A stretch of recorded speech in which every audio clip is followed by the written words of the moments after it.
"Stay awake for me," Mafia boss whispered to his unconscious maid as he halted a war to save her. The elevator hummed with a vibration that traveled straight up through the soles of Maya Ellis's worn-out sneakers, settling as a dull ache in her lower back. It was 3 a.m. The Harborview Crown Hotel was a vertical palace of glass and steel, piercing the skyline of the city like a needle. But down here in the service lift, it smelled of industrial lemon cleaner and stale coffee. Maya leaned her forehead against the cool metal wall, closing her eyes for exactly 5 seconds. She had to time her rest. If she stopped for longer than 10 seconds, the exhaustion crashing over her like a tidal wave might actually pull her under. She had worked a double shift yesterday, followed by a 4-hour nap, and now she was back for the graveyard rotation because the holiday pay was triple the standard rate. Triple pay meant she could cover the remaining $200 of her mother's insulin prescription. It meant she could send the rent check without holding her breath until it cleared. It meant her younger brother, Sam, would not have to drop his textbooks to pick up a shift at the loading docks. The elevator chimed, a soft, polite sound that seemed too refined for the hour. The door slid open to reveal the 42nd floor. This was not just the top floor. It was a fortress. The entire level was dedicated to a single penthouse suite, the permanent residence of a man the other staff members spoke about only in hushed, nervous whispers in the break room. Adrian Cole. To the public, he was a venture capitalist, a shipping magnate, a philanthropist who donated wings to hospitals and libraries. To the people who actually lived in Harborview, the name Cole meant something else entirely. It meant the black SUVs that idled on street corners. It meant the silence that fell over a restaurant when certain men walked in. It meant power that did not ask for permission. Maya gripped the handle of her cleaning cart and pushed it out into the carpeted hallway.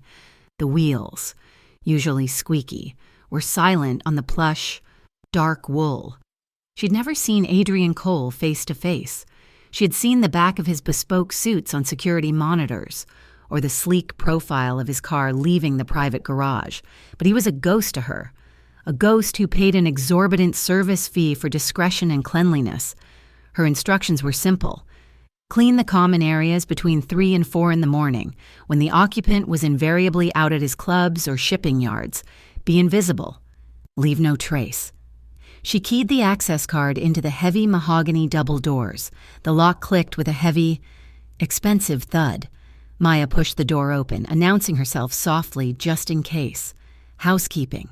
Silence greeted her. The penthouse was vast, a cavern of modern luxury with floor-to-ceiling windows that offered a panoramic view of the glittering, treacherous city below. The lights were dimmed to a low, ambient gold.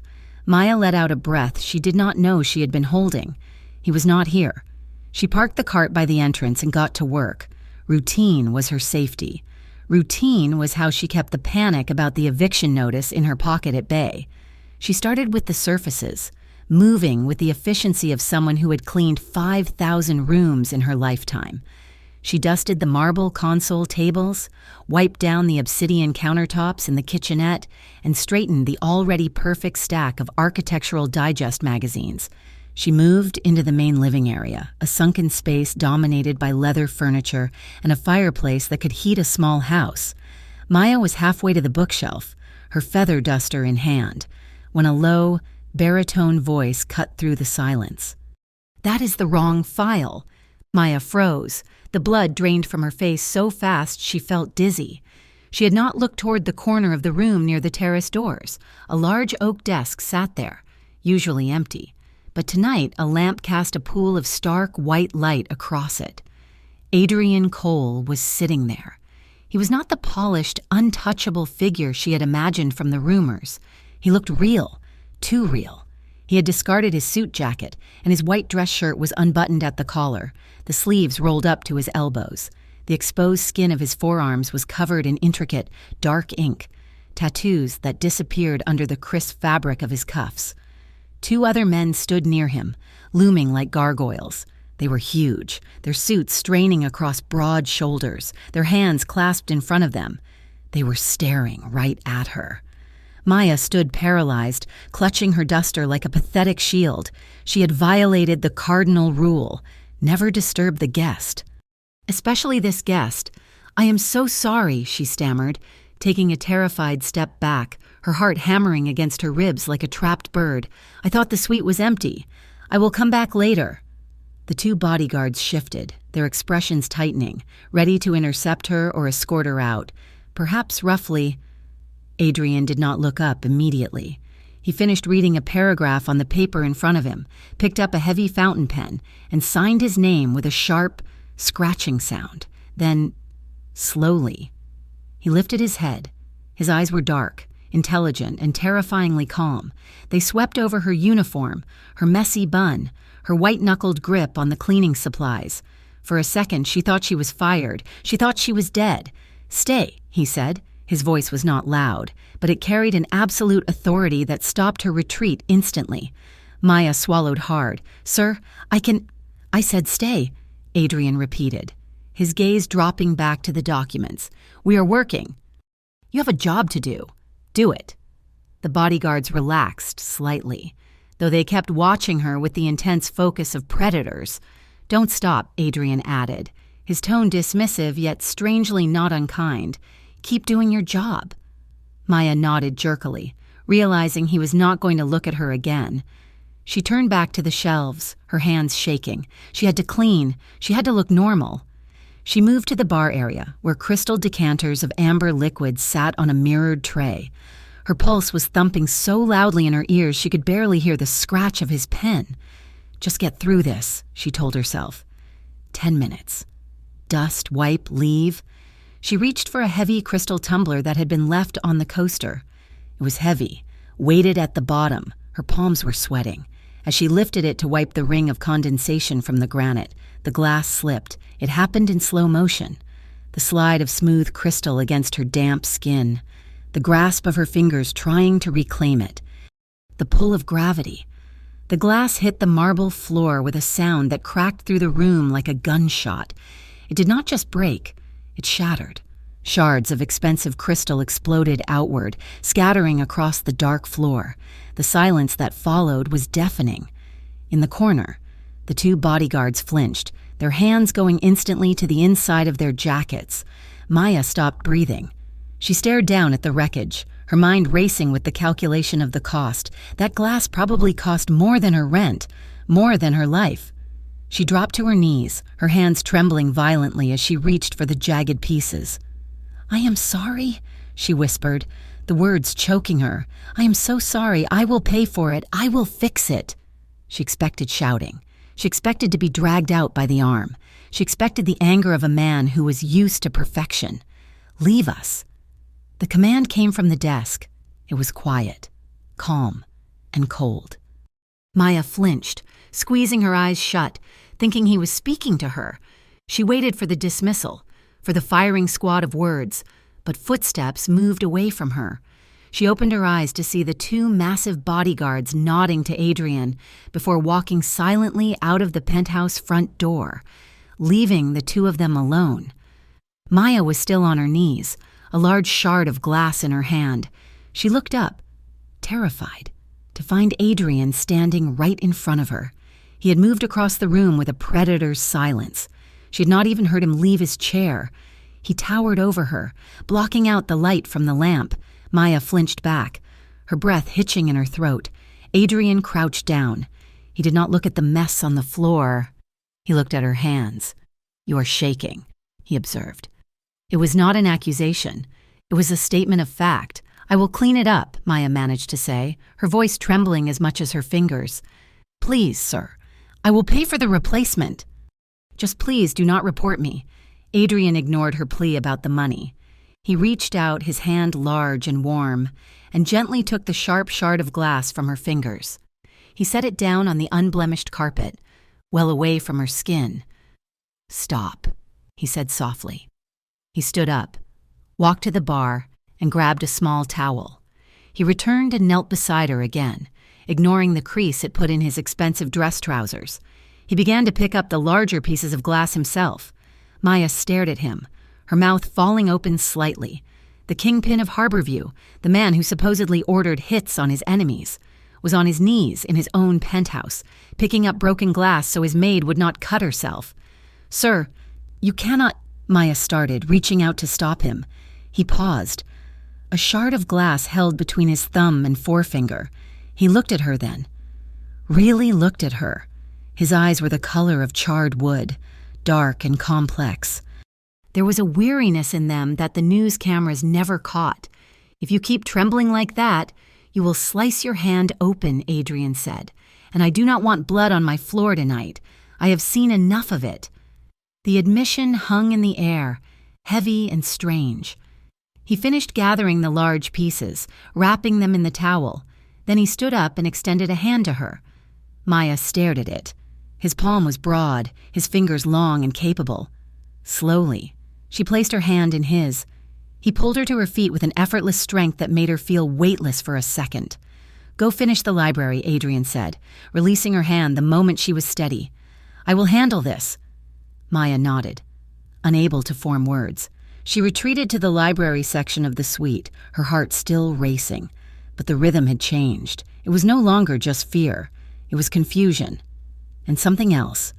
She tried to focus on dusting the high shelves of the bookcase. She stretched up, straining to reach the top molding. Her uniform pulled tight across her shoulders. Suddenly, a presence loomed behind her. "Let me," Maya gasped, spinning around, but he was too close. Adrian had followed her. He reached past her, his arm brushing against her uplifted wrist. For a frozen moment, time suspended itself. He was close enough that she could feel the heat radiating from his chest through the thin cotton of his shirt.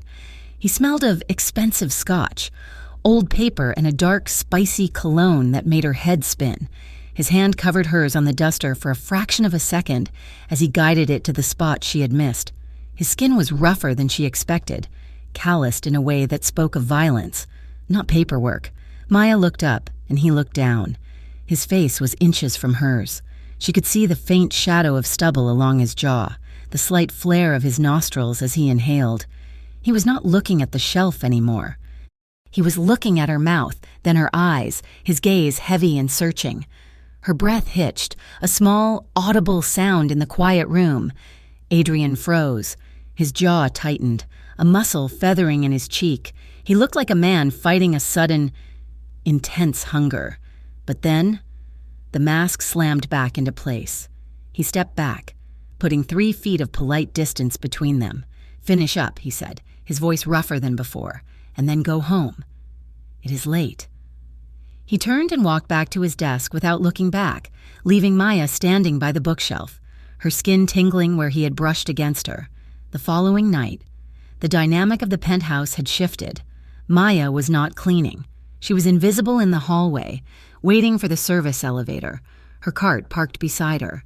The heavy doors of the suite were slightly ajar. Adrian had visitors.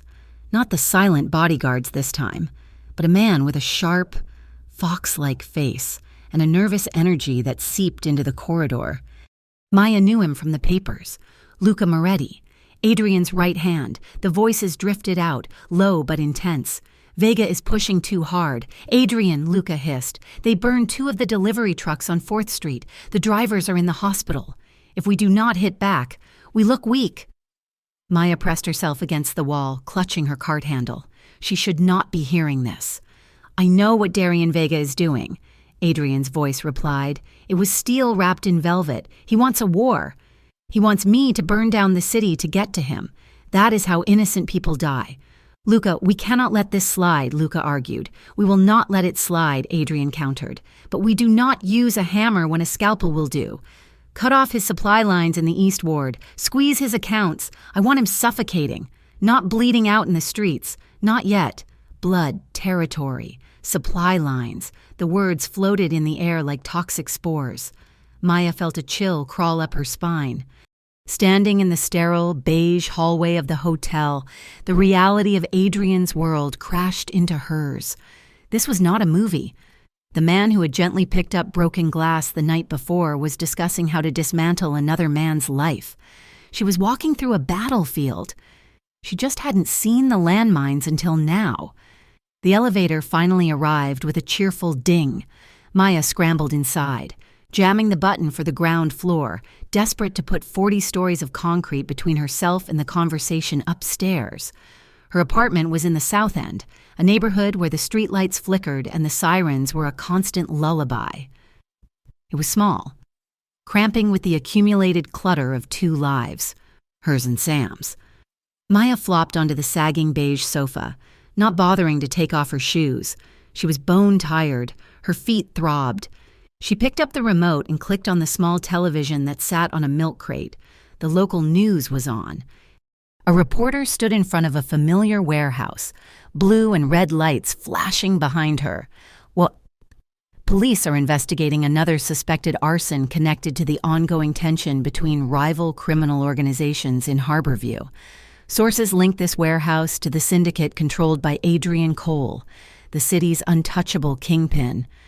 The screen cut to a file photo of Adrian. He was wearing a tuxedo, walking out of a courthouse, his face an impassive mask of indifference.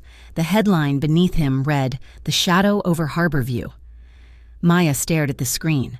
The man in the photo looked cold, cruel. He looked like a monster who ate cities for breakfast. But all she could see was the way his hand had covered hers on the duster, the way he had shielded her from the broken glass, the way he had whispered, "Don't stop. He's dangerous," Maya whispered to the empty room. "He is a criminal." But the fear that should have been there was diluted by something else, confusion, curiosity.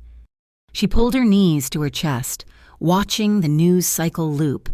The man on the TV did not match the man who had looked at her with such tired, human eyes, and that discrepancy terrified her more than the guns. A week later, the city felt heavier. The tension in the streets was palpable, a taut wire waiting to snap. Maya was back in the penthouse. It was Tuesday. Adrian was usually at his club on Tuesdays, so she had let her guard down. She was scrubbing the marble vanity in the master bathroom, humming a tune under her breath to fill the silence. She heard the front door open, then slam shut, heavy. Uneven footsteps echoed on the hardwood. Maya froze, towel in hand. She stepped out of the bathroom just as Adrian stumbled into the hallway. He looked wrecked. His suit jacket was gone. His white shirt was untucked and rumpled, the top 3 buttons torn off. He was leaning heavily against the wall, breathing hard, his head hanging low. "Mr. Cole," Maya whispered, stepping forward involuntarily. Adrian's head snapped up. His eyes were wild for a second before they focused on her. He blinked, trying to clear the haze of pain. "Maya." He said her name. He knew her name. The shock of it rooted her to the spot for a moment. Then she saw the dark, wet stain spreading across his white collar. It was blooming fast, soaking into the fabric. "You are bleeding," she murmured. Instinct overrode fear. Maya crossed the distance between them in 3 strides. She reached out, her hands hovering, then gently pressing the clean white towel she was holding against the side of his neck. Adrian hissed in a breath through his teeth, his body tensing like a coiled spring. But he did not pull away. He let his head fall back against the wall, his eyes sliding shut as he surrendered to her touch. "I am fine," he gritted out, though his voice lacked its usual power. "Just a graze. It does not look like a graze," Maya said softly. Her fingers brushed against the warm skin of his throat, feeling the heavy, rapid thud of his pulse beneath. It was racing. He was alive. He was terrified. He was human. Adrian opened his eyes. He looked down at her, his gaze piercing through the exhaustion. For a moment, the rest of the world, the war with Vega, the burnt trucks, the millions of dollars, the FBI, fell away. There was just the quiet hallway, the smell of copper and sweat, and the woman holding a towel to his neck. He looked at her with a raw, naked vulnerability, as if she was the first person in a decade to look at him and see a man instead of a paycheck or a target. "Why are you still here?" he whispered, his voice rough. Maya did not move her hand. She pressed harder, staunching the flow. "Because you are bleeding," she answered simply.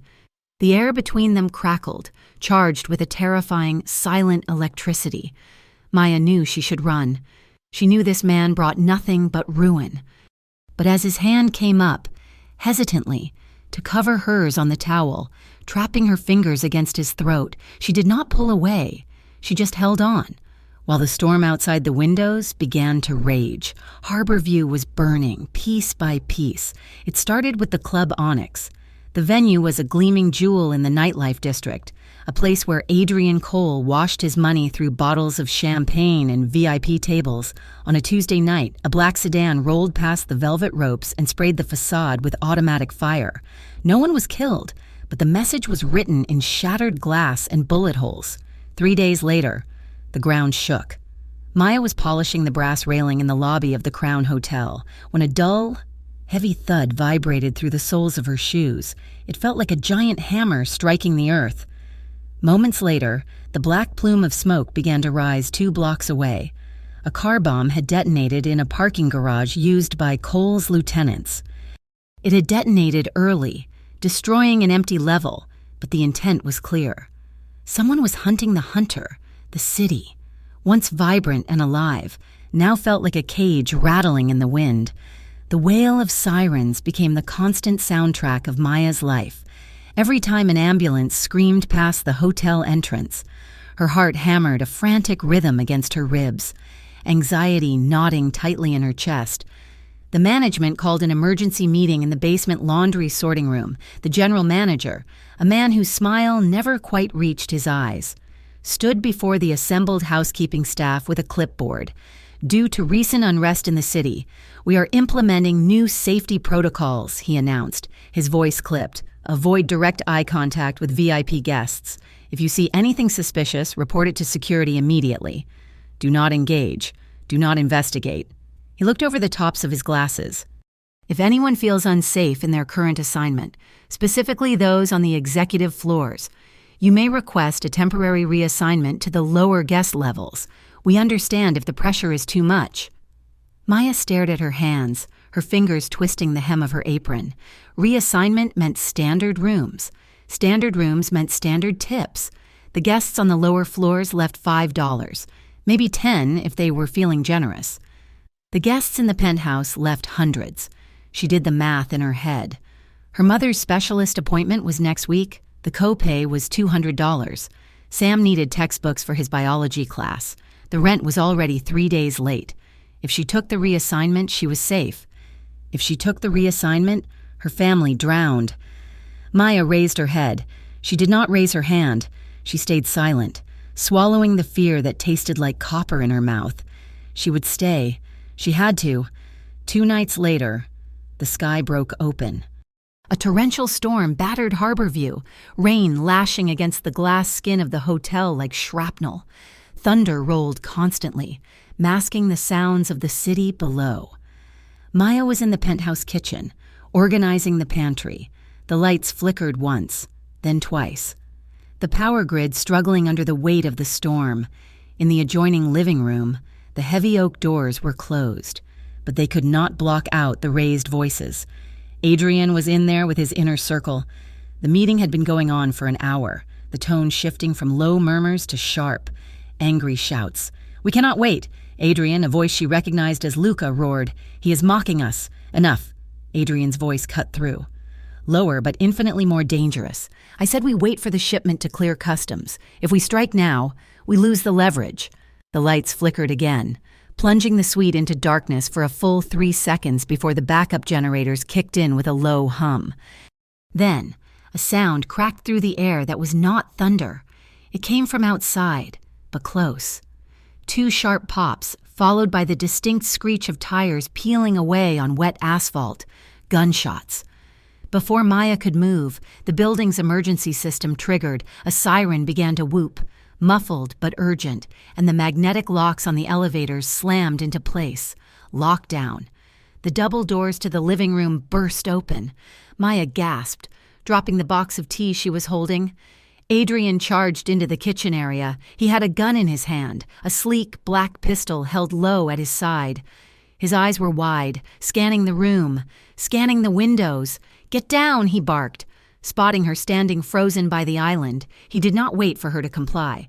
He crossed the distance between them in 2 long strides, grabbing her arm and pulling her down behind the heavy granite counter.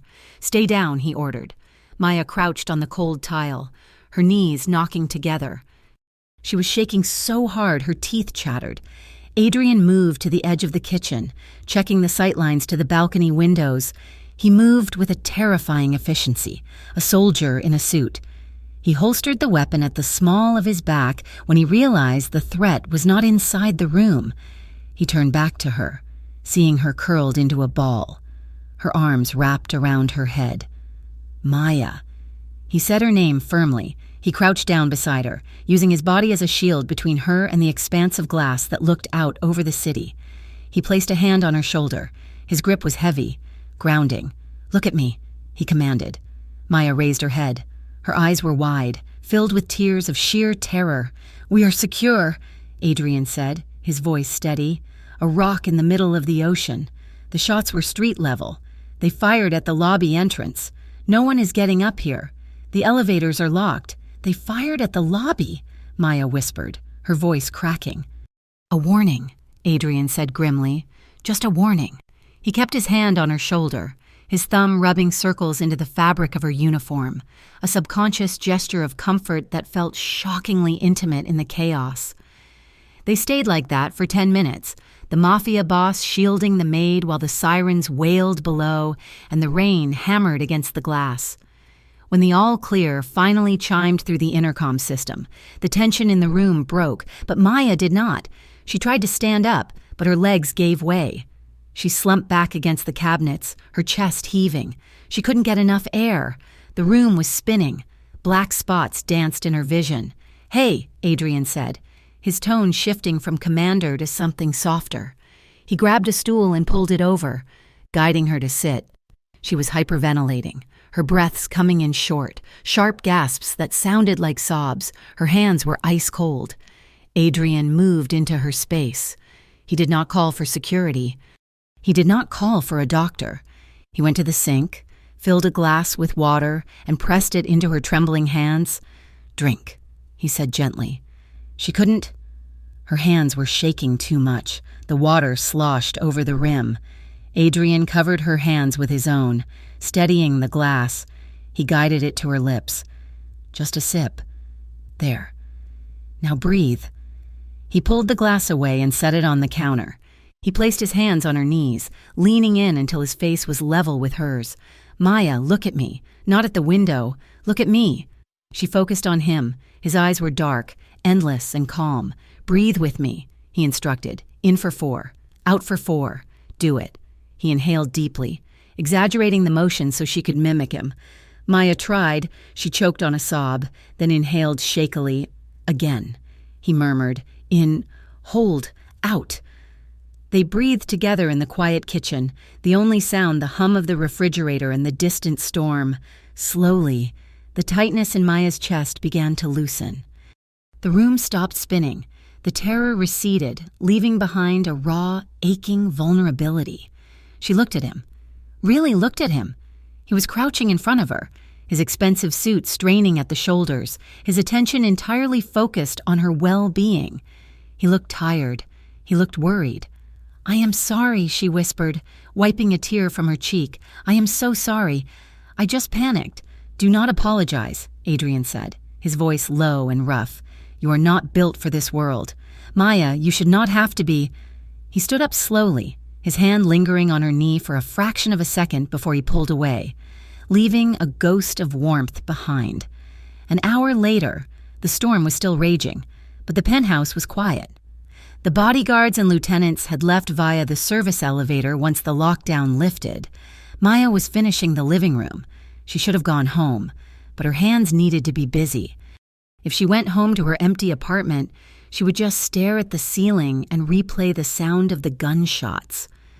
Adrian was sitting at the bar. He had shed his jacket and tie. His shirt was unbuttoned at the top, revealing the hollow of his throat.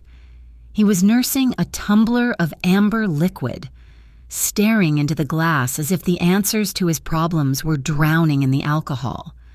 "Why did you stay?" The question startled her. Maya stopped fluffing a cushion and turned. "Sir?" Management offered reassignment, Adrian said. He swirled his drink, the ice clinking softly. I know they did. Henderson is a coward, but he follows protocol. He told you that you could move to the lower floors. Why didn't you take it? Maya hesitated. She could lie. She could say she liked the view. She could say she was dedicated to her job. But after the panic attack, after his hands on her knees, the lie felt wrong. I have bills, she said quietly. Adrian turned on the stool to face her. His expression was unreadable. We all have bills. Maya, not like mine, she answered, a sudden spark of defiance lighting her chest. My mother is sick. My brother is in college, the lower floors. The tips do not cover the insulin. They do not cover the tuition. She took a breath. I stay because they need me to stay. Adrian stared at her for a long moment. Then he stood up and walked around the bar. He did not stop until he was standing directly in front of her. Loyalty, he murmured. Not to you, she said quickly, then bit her lip, afraid she had overstepped. A faint, humorless smile touched the corner of his mouth. No, not to me. That makes it more honest. He stepped closer. He was so close now that she could smell the whiskey on his breath, mixed with that sandalwood scent that seemed to cling to his skin. You are risking your life for them, he said softly. I do what I have to do, Maya replied, looking up at him. Her heart was pounding, but not from fear this time. It was a different kind of adrenaline. Adrian studied her face. His gaze traced the line of her jaw, the curve of her cheekbone. I do not remember the last time someone stood by me who was not on the payroll, he admitted. His voice was a low rumble, vibrating in the air between them. Everyone I know is either afraid of me or they want something from me. Usually both. He looked incredibly lonely then, the king on his throne, ruling over a kingdom of ash. Maya felt a pull in her chest, a dangerous tug of empathy. Without thinking, she reached out. She rested her hand on his forearm, his muscles bunched beneath her touch. Hard as iron. You are human. Adrian, she whispered. People forget that. Maybe you forget it too. Adrian looked down at her hand on his arm, slowly, deliberately. He covered her hand with his own. His fingers were warm, rough, and strong. He wrapped them around hers, trapping her palm against his skin. He stepped in, invading her personal space completely. Maya had to tilt her head back to maintain eye contact. I forget a lot of things lately, he murmured. His thumb began to trace the line of her knuckles, back and forth, a slow, hypnotic rhythm. The sensation sent shivers cascading down her spine. The air in the room grew heavy, thick with unspoken desire. Adrian lowered his head, his eyes dropped to her lips. Maya's breath hitched. She watched his pupils dilate. She saw the hunger there, raw and undisguised. He leaned in. She leaned in. The world narrowed down to the heat of his body and the movement of his thumb on her hand. Their noses almost brushed. She could feel the warmth of his breath on her lips. All she had to do was close the gap. Just 1 inch. Then reality crashed back in. She was the maid. He was the boss. He was a criminal. She was a girl trying to keep her brother in school. Maya pulled back. It took every ounce of her willpower. I have to go, she stammered, her face burning. My shift is over. She pulled her hand from his. Adrian did not try to stop her. He let her slip away, his hand remaining suspended in the air for a second before falling to his side. His eyes were burning, dark fires that promised everything and nothing. Go, he said, roughy. Before I change my mind. Maya turned and fled. She practically ran to the service elevator, her heart hammering a frantic rhythm against her ribs. The war did not wait for romance. It did not wait for hesitation. 2 days later, Darian Vega made his move. It was a brutal, calculated ambush. A coal syndicate warehouse near the waterfront was hit just after midnight. Vega's men used incendiary rounds. The structure burned for 6 hours. When the smoke cleared, 2 of Adrian's soldiers were found dead in the ruins. The response was swift and terrifying. Adrian did not hide behind shell companies this time. He struck back with the ruthless efficiency that had earned him his crown. By the next morning, the coal organization had seized control of one of Vega's primary shipping docks. The men guarding it had been hospitalized.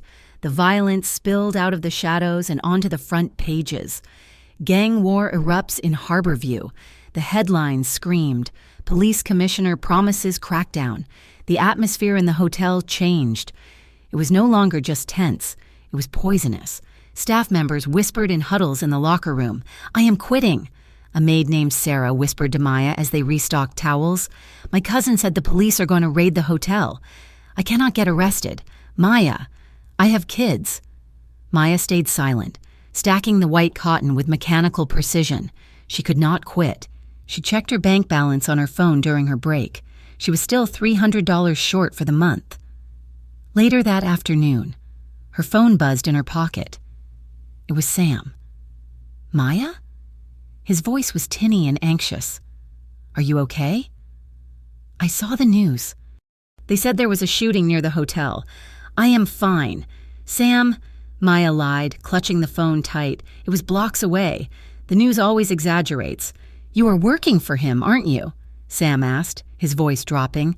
"That guy, Cole, the one they are talking about, he's just a guest. Sam, he's a criminal. Maya, please, just come home. Mom misses you. I miss you. We can figure out the money. I will take a semester off." "No," Maya said sharply. "No, Sam, you stay in school. That is the deal. I am fine. It is just a hotel. It is the safest place in the city."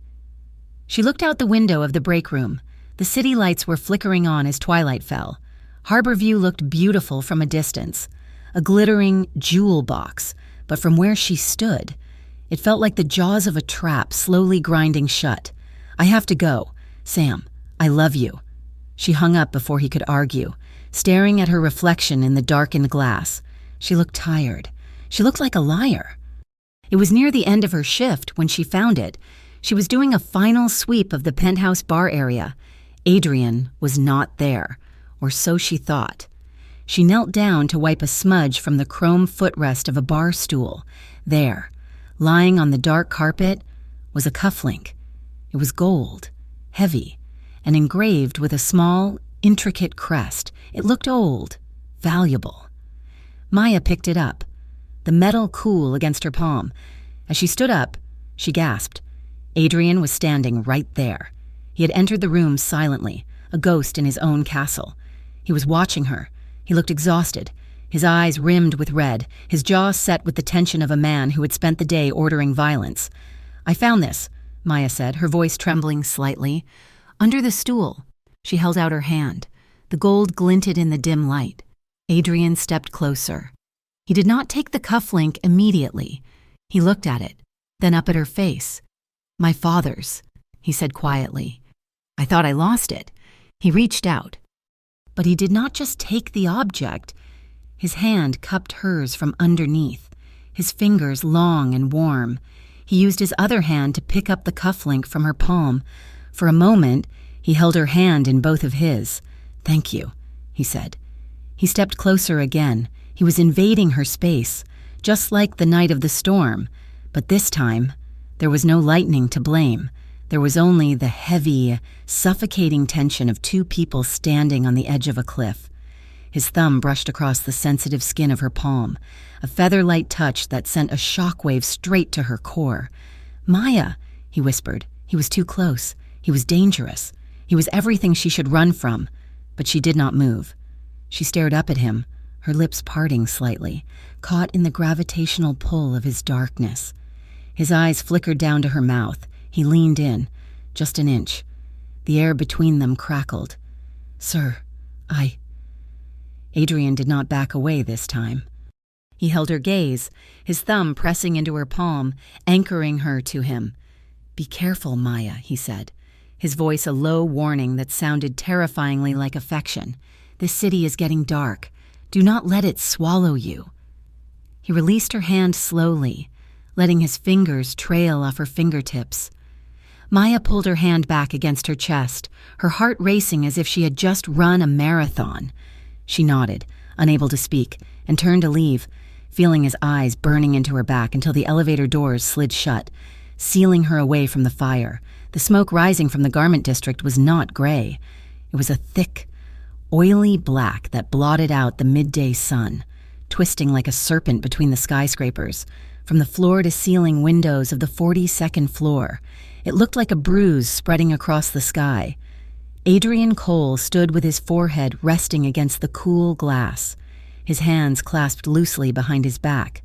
To a casual observer, he looked like a man contemplating the weather. To Maya, who was dusting the intricate wood carvings of the fireplace mantel 10 feet away, he looked like a man watching his kingdom crumble. The fire was at Sal's, a family-run bistro that had been under the protection of the Cole Syndicate for 30 years. It was neutral ground. It was a place where families ate Sunday dinner. Now, it was a charred skeleton. Maya paused, her hand tightening on the duster. She watched Adrian's reflection in the mirror above the mantel. His face was a mask of stone, but his eyes were alive with a cold, terrifying fury. Darian Vega was not just attacking soldiers anymore. He was attacking the infrastructure of Adrian's influence, burning down the businesses that paid for safety they were no longer receiving. Adrian turned away from the window abruptly, the movement sharp enough to make Maya flinch. He walked past her without a word, but the air around him felt superheated, crackling with invisible voltage. He slammed the heavy oak door of his study shut, sealing himself in with his war. Maya let out a breath she had been holding. The penthouse, usually a sanctuary of silence and order, now felt like the eye of a hurricane. The pressure was dropping, and the walls were closing in. Later that afternoon, the reality of that pressure became audible. Maya was taking the back route to the laundry chutes, navigating the narrow service corridor that ran behind the guest suites. The lighting here was harsh, fluorescent white, buzzing with a low, irritating hum that grated on her nerves. She turned the corner and nearly collided with a wall of a man. It was Adrian, who was pacing the narrow hallway, a phone pressed to his ear, his other hand raking through his dark hair, leaving it standing up in disordered spikes. He had abandoned his jacket somewhere, and his shirt was sweat-stained at the collar. "Get them out," Adrian barked into the phone. His voice was not the smooth, controlled baritone she was used to. It was ragged. "I do not care what it costs. Luca, move the families. All of them, the Rossi family, the drivers, the kitchen staff, everyone." He stopped pacing and leaned his shoulder against the concrete wall, looking down at the scuffed linoleum. "They have kids." "Luca," he said, his voice dropping to a raw whisper that tore at Maya's heart, "I promise them safety. If Vega touches one of those children because of a debt I owe, I will burn this entire city to the ground myself. Get them to the safe houses in the north. Tonight." Maya pressed herself against the service carts, trying to make herself small. She had seen the headlines. She had seen the fear in the streets, but she had never seen this. This was not a kingpin protecting his gold. This was a man desperately trying to shield people from a monster he had helped create. The weight of it, the lives, the families, the promises, seemed to be crushing him physically. His shoulders were slumped. His head bowed under the invisible burden. He ended the call and lowered the phone. He closed his eyes for a second, inhaling a shaky breath. When he opened them, he saw her. Maya froze. Adrian stared at her. For a moment, she thought he would be angry that she had overheard his desperation, but the anger did not come. Instead, a look of profound exhaustion washed over his features. "You should not be here, Maya," he said quietly. "I was just taking the linens down," she stammered, gesturing to the bundle in her arms. "Go home," he said. "Go home and lock your door." He pushed off the wall and walked past her toward the elevators. As he passed, she could smell the smoke on his clothes, clinging to him like a second skin. The request came 2 days later. Mrs. Higgins, the head of housekeeping, cornered Maya in the linen room. Mrs. Higgins was a woman who viewed dust as a personal insult and tardiness as a moral failing. But today she looked frantic. "I need you for the gala tonight. Ellis," she said, checking a clipboard. Maya shook her head immediately. "No, Mrs. Higgins. I can't. I have a double shift tomorrow, and it is the Children's Hospital Charity Gala." "Mrs. Higgins interrupted. "The hotel is hosting. We are short 3 servers. The agency girls canceled. It is a black tie event. The tips are pooled, but the overtime is double, plus a bonus from the event coordinator." Maya paused, A bonus. She thought of the red letter from the electric company sitting on her kitchen counter. She thought of the sound of her mother's cough through the thin walls of their apartment. She thought of Sam eating instant noodles for the 5th night in a row. "How much is the bonus?" Maya asked. $200. Cash. Tonight. Maya closed her eyes. $200 was the difference between lights and darkness. "I will do it," she said. The grand ballroom of the Harborview Crown Hotel was a cavern of crystal and gold. Chandeliers the size of small cars hung from the vaulted ceiling, dripping light onto the polished dance floor. The air smelled of expensive perfume, roasted duck, and money. Maya smoothed the skirt of her uniform. It was different from her housekeeping grays. It was a simple black dress, knee-length, with a high collar and long sleeves. Her hair was pinned back severely, not a strand out of place. She held a silver tray of champagne flutes, her fingers gripping the metal tight enough to turn her knuckles white. The room was filled with the city's elite, politicians, tech moguls, old money families who pretended the war in the streets was just a rumor. A string quartet played something light and airy in the corner, struggling to be heard over the roar of conversation. And then he walked in. The crowd seemed to part like the Red Sea. Adrian Cole entered from the main foyer, flanked by his security detail. Though they hung back at a respectful distance, Maya had seen him in suits before. She'd seen him in shirt sleeves, but she had never seen him like this. He was wearing a tuxedo that fit him with lethal precision. The black fabric absorbed the light, making him look sharper, darker than anyone else in the room. The bow tie was black silk. He moved with a predator's grace, shaking hands, nodding, smiling a smile that did not reach his eyes. He looked like a prince of the city. He looked untouchable. Maya stood by a pillar near the bar, frozen. She felt like a moth looking at a flame that could incinerate her in a second, as if feeling her gaze. Adrian turned. He scanned the room, his eyes skimming over the senators and the heiresses without interest. Then, his gaze locked onto the pillar. He saw her. He stopped mid-stride. The polite, plastic smile vanished from his face. For a heartbeat, the noise of the gala faded into a dull roar. It was just him and her, separated by 50 feet of polished floor and $1 million of social standing. His expression softened. The hard lines around his mouth relaxed. A look of genuine recognition, of warmth, flooded his eyes. It was a look that said, "I know you." It was a look that said, "I am glad you are here." Maya felt a blush rise up her neck, heating her skin. She tightened her grip on the tray to stop it from shaking. He looked at her not as a server, but as a secret. An electrifying connection arc between them, invisible and dangerous. Then, a man in a gray suit clapped Adrian on the shoulder, breaking the spell. Adrian blinked, the mask sliding back into place, and turned back to the donor, but not before sending one last lingering glance in her direction. The tension in the room shifted an hour later. Maya was collecting empty glasses near the VIP tables when the atmosphere suddenly curdled. The laughter died down in ripples, silence spreading outward from the entrance. Darian Vega had arrived. He was not supposed to be there. He was not on the list. But men like Darian Vega did not need invitations. He walked in with a swagger that bordered on theatrical, wearing a white dinner jacket that stood out violently against the sea of black tuxedos. He was smiling. It was a shark smile, all teeth and no humor. Maya watched, her heart hammering, as Vega walked straight toward Adrian. The crowd watched with bated breath. Everyone knew the rumors.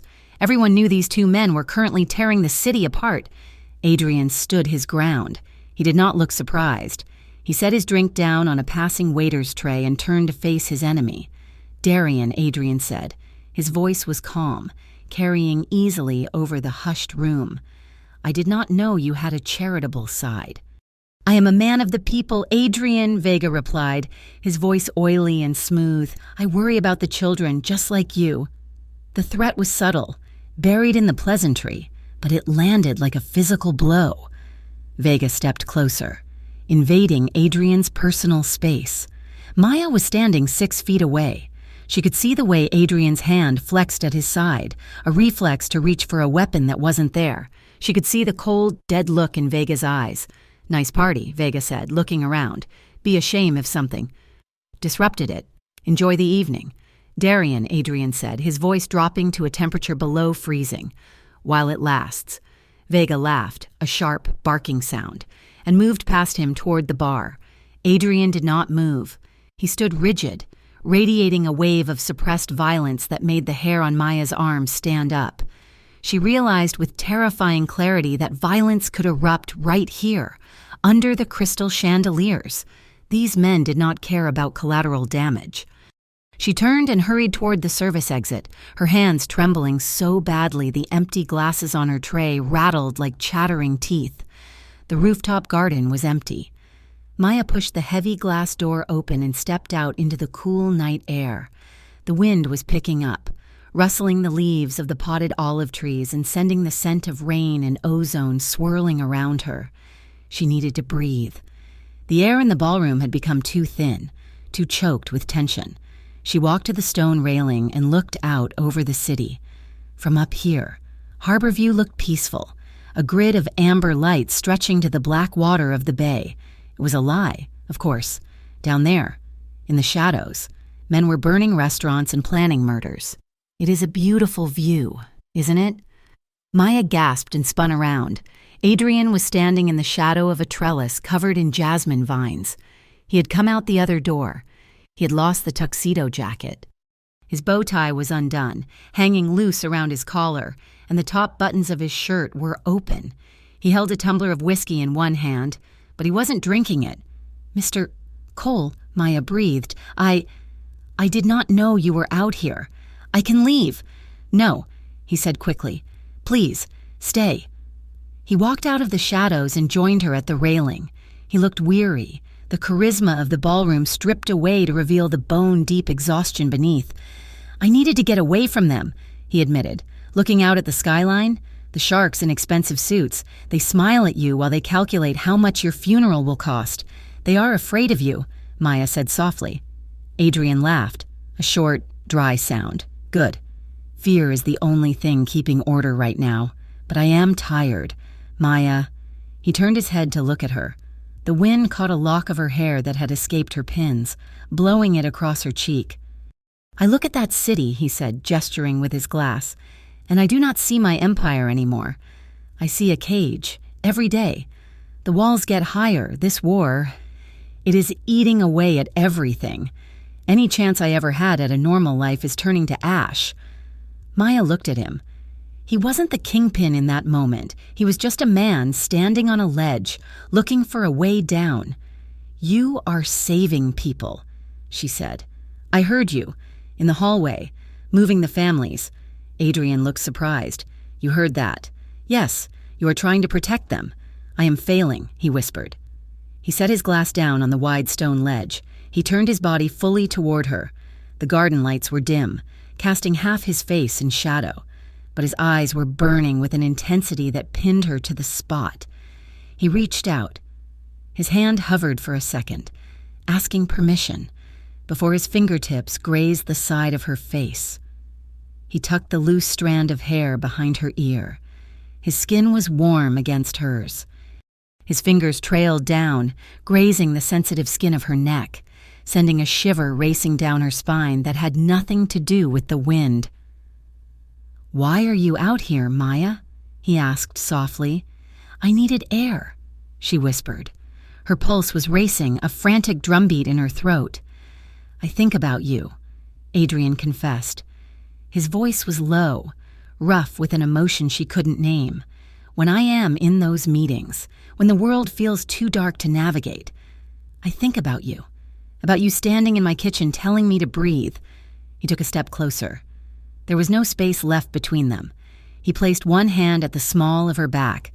The contact was electric. He drew her carefully toward him, giving her time to pull away. Maya did not pull away. She flattened her palms against his chest.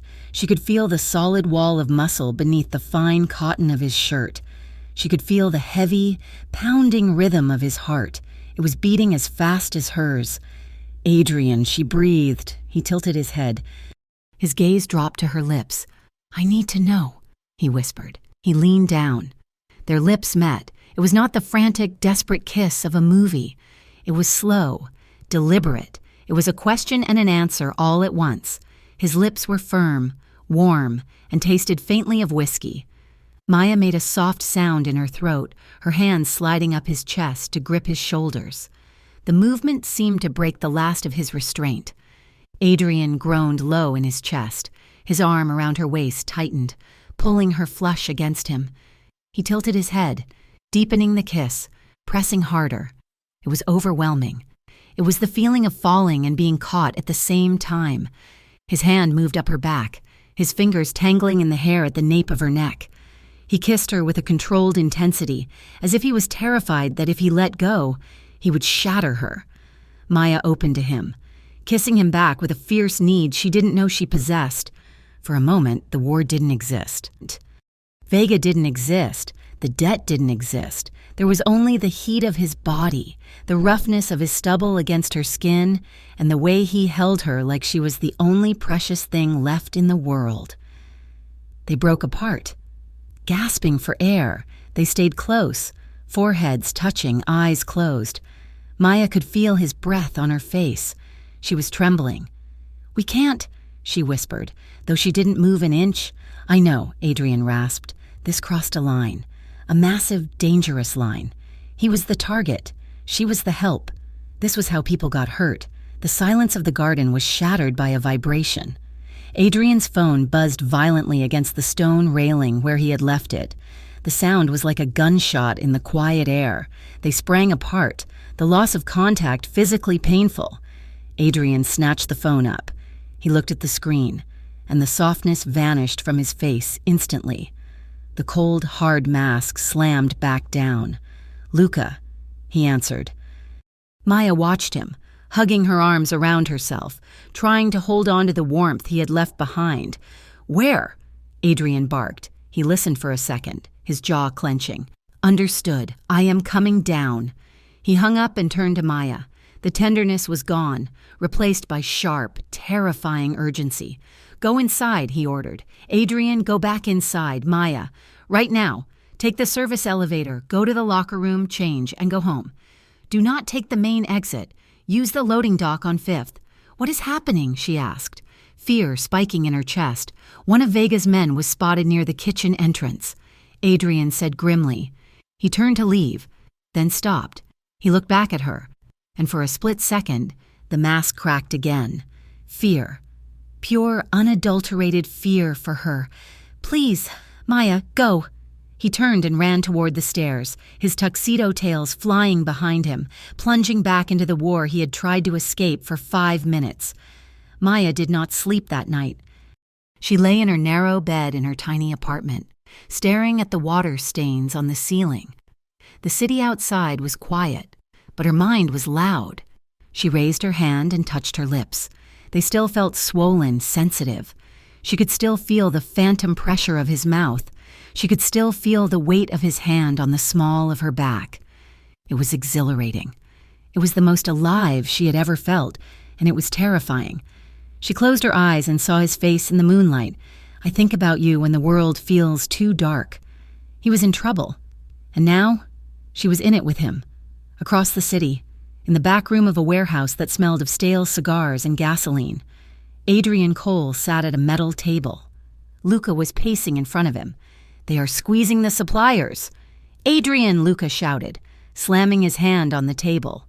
"The concrete shipments for the waterfront project have been halted. The city inspector was bribed to shut down the construction on the west side. Vega is not just shooting at us anymore. He's starving us out." "I know," Adrian said quietly. "We have to hit the distribution hub," Luca argued. "The big one on 9th. We blow that, and Vega loses his liquid cash. He will be crippled. It is too close to the tenements." Adrian said the blast radius would take out the apartment block next door. "So?" Luca threw his hands up. "This is war. Adrian, people die in wars. If we do not strike now, we are dead men walking." Adrian looked at the map spread out on the table. He looked at the location of the distribution hub. He thought of the families living in the building next door. He thought of mothers. He thought of brothers. He thought of Maya. If he escalated this to mass violence, the city would turn into a slaughterhouse, and a maid taking the bus home would be nothing but collateral damage. No, Adrian said. Adrian, I said no, Adrian roared, standing up and kicking his chair back. We do not touch the civilians. Find another way, Luca. He walked out of the warehouse into the night. He looked at his hands. They were shaking. Not from fear, but from the memory of how perfectly they had fit around her waist. He was hesitating, and in his world, hesitation was a death sentence. The night the city finally broke, it sounded like thunder, but the sky was clear. The thunder was man-made. Darian Vega did not just strike. He swarmed in a coordinated assault that unfolded over 20 horrifying minutes. 5 different locations associated with the Cole syndicate were hit simultaneously. A betting parlor in the East End, a shipping office by the docks, a storage facility, and Little Italy, a small corner cafe where Adrian's soldiers often drank espresso and played cards. The gunmen sprayed the cafe from a passing van. It was messy. It was brutal. And this time, the bullets did not discriminate. The security footage leaked within the hour. It was grainy and silent, but the image was unmistakable. A young barista, a girl no older than 20, crumpling behind the counter as glass shattered around her. The city of Harborview did not sleep that night. Outrage poured through social media like gasoline. The police commissioner held a press conference at 3 a.m, his face grim, promising justice. The city was a powder keg, and Darian Vega had just lit the fuse. Adrian stood in the center of his war room, the converted library of the penthouse. The screens on the wall played the loop of the cafe attack. He watched the girl fall, again and again. His hands were gripping the edge of the mahogany table so hard the wood creaked. A vein throbbed in his temple. He was not a man prone to outbursts, but the air around him vibrated with a cold, lethal fury. They killed a civilian, he said, his voice dangerously quiet. She was in the way, Luca said. He was standing by the window, checking the clip of his pistol. This is what happens. Adrian, Vega does not care about rules. We had rules. Adrian slammed his fist onto the table. We keep the violence in the family. That was the deal. The deal is dead, Luca shouted, turning to face him. He's hitting us everywhere. The men are restless. They want blood for the cafe crew. We have to hit back, and we have to hit back hard. What is the target? Adrian asked, though he already knew the answer. The distribution hub on 9th, Luca said. We rig it. We blow it. We take out his cash flow and half his lieutenants in one strike. And the apartment complex next door, Adrian asked, the one full of families sleeping in their beds? Luca hesitated. Collateral damage. If we do not do this, Adrian, there won't be a syndicate left to protect anyone. Adrian looked back at the screen. The barista falling, the innocent life snuffed out for a territory dispute. He felt sick. He felt cornered. If he hit the hub, he became the monster the news said he was. If he didn't, Vega would keep killing until there was nothing left. Prepare the team, Adrian said, his voice hollow, but wait for my order. Do not detonate anything until I say so. Luca nodded, relief flooding his face. Understood. Downstairs, in the housekeeping office, Maya stood in front of Mrs. Higgins' desk. She was twisting her hands together, her stomach churning with nausea. I can't go back up there. Mrs. Higgins, Maya said, her voice trembling. Please, put me on the 2nd floor. Put me in the laundry room. I don't care about the money anymore. Mrs. Higgins looked up from her schedule, her glasses sliding down her nose. We have been over this. Ellis, we are short-staffed. 3 girls quit this morning after the news about the cafe. I want to quit too, Maya whispered. You can't. Mrs. Higgins said flatly. You signed a contract, and besides, Mr. Cole requested you. Maya froze. He did? He called down personally, said he only trusts the current staff. He doesn't want new faces in the suite. Security reasons. Maya felt a trap closing around her. He trusted her. After the night in the garden, after the kiss that still burned on her lips, he trusted her not to betray him. If she left now, She was abandoning him, and strangely, guiltily. That thought hurt more than the fear of the bullets. "I will go," Maya said quietly, "but just for tonight." The penthouse was quiet when she entered. The war room doors were closed, muffling the strategizing inside. Maya moved to the kitchen. Routine was her armor. If she just cleaned the counters, if she just organized the spice rack, maybe the world would make sense again. She was wiping down the granite island when the elevator chime sounded. It wasn't the main elevator. It was the service lift. Maya looked up, frowning. She hadn't called it. The doors slid open. 3 men in blue coveralls with city maintenance stitched on the pockets stepped out.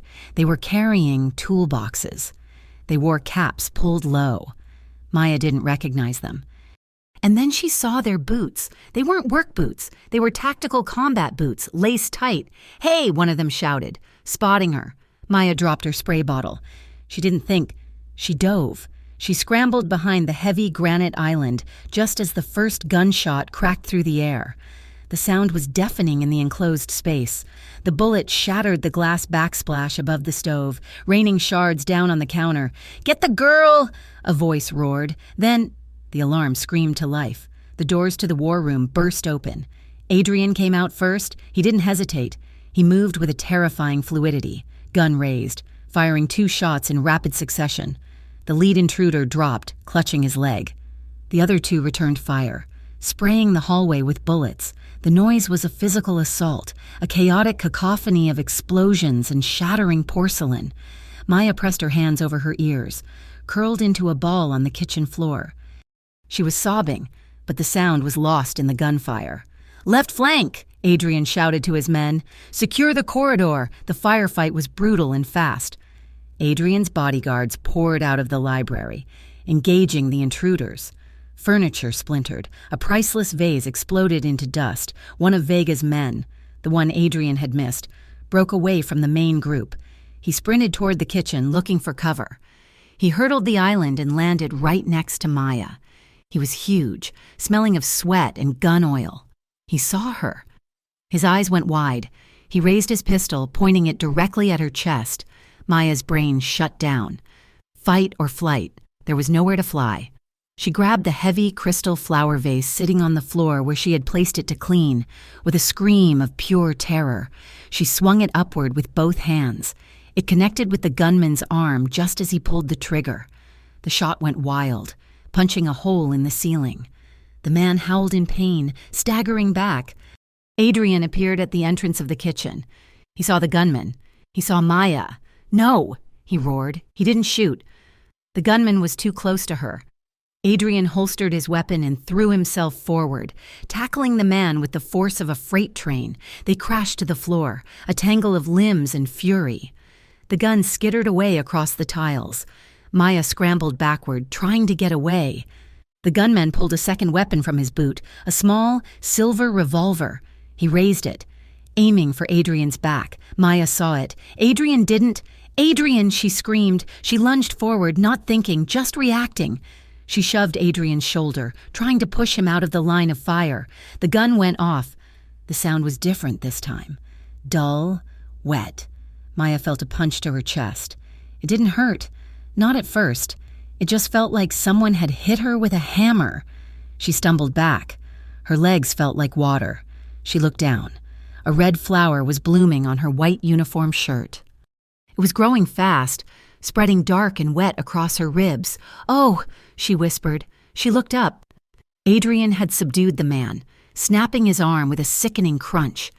He turned, his face triumphant, ready to check on her. "Maya?" He saw the blood. The triumph vanished. His face went white, not pale, white, as if his own heart had stopped beating. Maya collapsed. The world went soft and gray. The sounds of the dying gunfight in the hallway sounded like they were underwater. Maya hit the floor. It was cold. Suddenly, hands were on her, frantic, desperate hands. "Maya, look at me, look at me." Adrian was there. He was hovering over her, his face a blur of panic. He pressed his hands onto her chest. The pressure was agony. She gasped, a wet, gurgling sound. "I got you," he was saying, his voice cracking. "I got you. Do not close your eyes." He ripped off his dress shirt, not bothering with the buttons, tearing the fabric. He bunched it up and pressed it against the wound. The pain was starting now. It was a hot, searing iron branding her skin. "Adrian," she tried to say, but no sound came out. "Shh. Save your breath," he ordered. He looked up, screaming over his shoulder. "Medic! Get a medic in here now!" But the elevators were locked down. The streets were blocked. Adrian looked down at her. He saw her eyes fluttering. He saw the gray cast of her skin. He made a decision. He scooped her up. He lifted her into his arms as if she weighed nothing. He stood up. Ignoring the blood soaking into his own undershirt, he ran. He ran through the ruined penthouse, past the shattered glass, past the subdued gunmen. He kicked open the door to the private elevator, the one that ran on a separate grid. He punched the emergency override code with a bloody thumb. "Hang on," he whispered, rocking her slightly. "Hang on, Maya." The elevator plummeted toward the ground floor. Adrian fell to his knees, cradling her on the plush carpet. He pulled his phone out, his fingers slipping on the screen. "Get an ambulance to the loading dock." He barked into the phone. "I do not care about the police. Get them there now." Maya's head lulled against his shoulder. The lights of the elevator panel were blurring into streaks of gold. She felt cold, so cold. "Stay awake for me." "Maya," Adrian begged. He pressed his forehead against hers. "Stay with me. Do not you dare leave me. I forbid it. You hear me? I forbid it." She tried to smile. She wanted to tell him he couldn't order death away like he ordered his soldiers, but the darkness was pulling at her, heavy and sweet. The elevator doors opened onto the loading dock. The cold night air hit them. Luca was there, waiting by the black SUV. "Boss," he said, "running up. We have reports. Vega is hitting the south side. The team is ready to blow the hub. We just need the order." Adrian looked down at the woman in his arms. Her breath was shallow. Her blood was on his hands. His war had done this. His escalation, his pride. If he blew the hub, the ambulances would be tied up. The streets would be gridlocked. The chaos would consume the city, and she would die in the back of a car. "Call it off," Adrian said. Luca froze. "What?" "Call it off," Adrian screamed, his voice echoing off the concrete walls. "Stand down, all units, cease fire." "But boss, Vega will—" "I do not care about Vega," Adrian roared. "Tell everyone to stop shooting. I want these streets clear. I want a path for the ambulance. Anyone who fires a shot tonight answers to me." Luca stared at him, stunned. Then he looked at Maya. He nodded once, pulled out his radio, and began shouting orders. The sirens arrived 3 minutes later. The police swarmed the alley first, guns drawn. They saw the most dangerous man in the city kneeling on the pavement, holding a bleeding woman, surrounded by his soldiers who had their weapons holstered. Adrian didn't look at the police. He didn't look at the guns pointed at him. "Over here!" he shouted at the paramedics who were jumping out of the ambulance. They rushed forward. "Sir, you have to let her go," a paramedic said, trying to pull Maya from his arms. Adrian held on for a second longer. He looked at her face. She was translucent, her lips blue. He leaned down. His lips brushed her ear. "Stay awake for me," he whispered. It was a prayer. It was a command. It was a confession. He let her go. The paramedics swarmed her. They cut her shirt open. They intubated her right there on the pavement. Adrian stood up. He was covered in her blood. His hands, his chest, his trousers. A police officer moved toward him. "Handcuffs out. Mr. Cole, put your hands behind your back." Adrian didn't resist. He didn't even seem to notice them. He just watched the ambulance doors slam shut. He watched the lights flash as it sped away into the night, a night he had made silent so she could live. He stood in the middle of the wreckage of his life. The kingpin who had just surrendered his crown for a maid, and for the first time in his life. He didn't care about the empire. He only cared if she would wake up. The sterile air of Harborview General Hospital smelled of antiseptic and floor wax, a sharp contrast to the smoke and gunpowder that had filled the penthouse only hours before. The 4th floor of the surgical wing was quiet, but it was a heavy, guarded silence. Adrian Cole stood at the nurse's station, his dress shirt torn and stained with dried blood that was not his own. He looked like a man who had walked out of a burning building, yet his voice was calm, carrying the terrifying authority that had ruled the city's underworld for a decade. "She is not Maya Ellis," Adrian said, sliding a thick envelope across the counter toward the terrified administrator. "Her name is Clara Vance. She is a private consultant from out of state. There is no police record." There was no gunshot wound report. It was an accident involving industrial equipment. The administrator looked at the envelope, then at the two massive men standing behind Adrian, their arms crossed and eyes hidden behind sunglasses despite the fluorescent lights. He swallowed hard and typed the name Clara Vance into the system. "Understood. Mr. Cole, we will update the chart. I have a private security team arriving in 10 minutes. Adrian continued. "They will take over the corridor. No one enters room 412 without my direct approval. Not a doctor, not a nurse, not the police commissioner himself. Do you understand?" "Yes, sir. Of course." Adrian turned and walked away without another word.